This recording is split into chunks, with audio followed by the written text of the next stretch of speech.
कंदकोट का नाज़रीन breaking news अवां सां शेयर कंदा हलूं त ज़िले काउंसिल चेयरमैन गुल मोहम्मद जखरानी जी सदारत हेठ इजलास थियो आहे। बजट इत्तफ़ाक़ राय सां मंज़ूर कयो वियो आहे। 50 करोड़ 29 लख 64,127 रुपया ख़र्च जो तख़मीनो लॻायो वियो आहे। 2,43,803 बचत वारी बजट पेश कई वई आहे।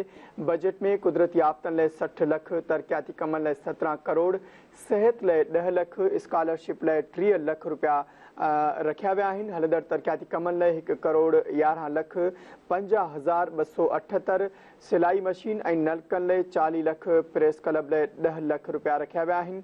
पेश कयल बजट में मुख़्तलिफ़ मेंबरनि पारां बहस करण बैदि अक्सरियत राय सां बजट मंज़ूर कई वई।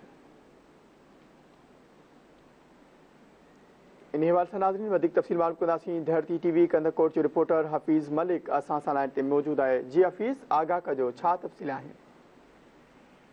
जी, कंदकोट ज़िले काउंसिल के हाल में ज़िले काउंसिल के चेयरमैन गुल मोहम्मद खान जखरानी, वाइस चेयरमैन इल्ताफ़ अहमद खोसरो जी सदारत हेठ साल 2023-24 लाइ बजट इजलास थी गुज़रियो, जंहिंमें जेका त 50 करोड़ 32 लख रुपया आमदनी जो जेका तख़मीनो लॻायो, जॾहिं त ख़र्च वारो जेको कातो आहे उहो 50 करोड़ 29 लख 64,127 रुपया लॻायो वियो आहे।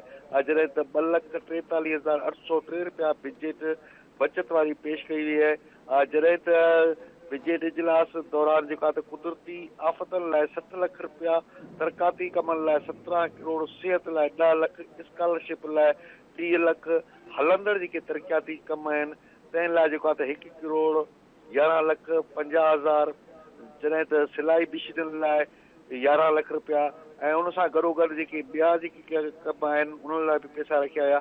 जॾहिं त प्रेस क्लब जेका आहे उनजे लाइ बि 10 लख रुपया रखिया विया आहिनि। ऐं गुल मोहम्मद जखरानी पारां अहिड़ी जेकी बजट ऐवान में पेश कई वई ऐं मेंबरनि पारां बहस करण बाद इन बजट खे अक्सर राय सां मंज़ूर कयो। जी हफ़ीज़ मलिक, वॾी महिरबानी आगाह करण लाइ।